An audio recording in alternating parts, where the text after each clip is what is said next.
కర్ణాటక సంగీతంలో వీణకి ఎంతో ప్రాముఖ్యత ఉంది. సరస్వతీదేవి వాయించే వాయిద్యం అన్నమాట. ఈ వీణకి 4 తీగలు ఉంటాయి. ఇలా మొదటి 2 తీగలనే మనం వీణలో వాయిస్తాం. మొదటి తీగ చాలా ఉపయోగంగా ఉంటుంది, ఎక్కువ. రెండవది కొంచెం తక్కువగా ఉంటుంది. ఇక్కడేమో తాళానికి వేయడానికి 3 తీగలు ఉంటాయి అన్నమాట. ఇప్పుడు దీనిలో స్వరస్థానాలు ఎక్కడెక్కడ వస్తాయి అనేది అందరూ చూడండి. మొదటిది సా ఓపెన్గా వాయించేది, తర్వాత రీ చుక్క దగ్గర మొదటిది అన్నమాట. మరో చుక్క ఇక్కడ ఉంది, చూడండి. చుక్కగా ముందుని వెనక గ మా.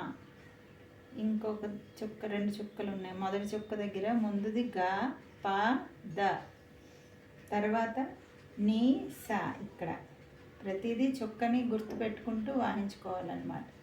నేను ఇప్పుడు ఒకసారి వాయిస్తూ పాడతాను, తర్వాత మళ్ళీ వాయిస్తాను, విందురుగా.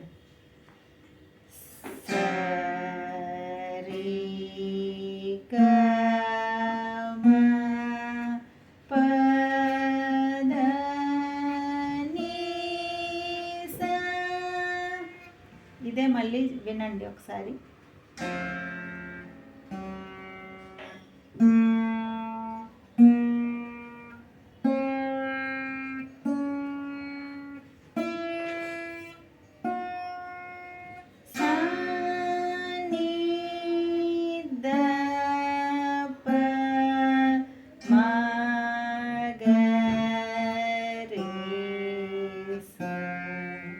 అంటే ఇలా సా నుంచి మళ్ళీ పైసా వరకు ఆరోహణం అంటారు. అలాగ పెరుగుతూ వస్తుంది.